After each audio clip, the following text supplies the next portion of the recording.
আসসালামু আলাইকুম।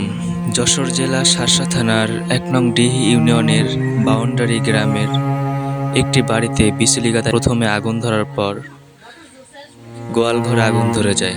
সেখানে ২টা গরু মারা যায়। মোট ৩টা গরু থেকে একটা খুলে নিয়ে আসা হয়, সেটাও এখন ফুলে গিয়েছে।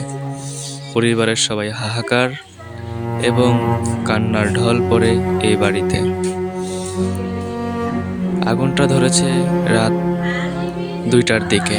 গোয়াল ঘরে ছিল কাঠ এবং জ্বালানি, সেগুলোতে আগুন ধরার কারণে আগুনের তেজ আরো দীর্ঘায়ু হয় অনেক বেশি। কবুতরের টঙের মধ্যে অনেক কবুতর ছিল, সেগুলোও মারা গেছে।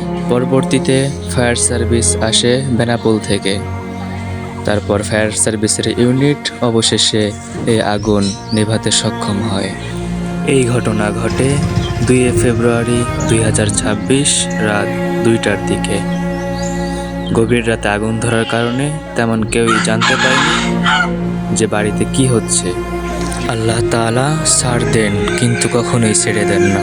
এমন কাজ যে করেছে, সে যদি এখন এসে ক্ষমা না চান, আল্লাহ পাক রব্বুল আলামিন দুনিয়াতে বা আখিরাতে তাকে উভয় জগতে অবশ্যই পাকড়াও করবে। সে আল্লাহ পাক রব্বুল আলামিনের হাত থেকে কখনোই রেহাই পাবে না। ভিডিওটি ভালো লাগলে লাইক, কমেন্ট, শেয়ার করুন এবং পেজটি ফলো করে সাথেই থাকুন। আল্লাহ হাফেজ।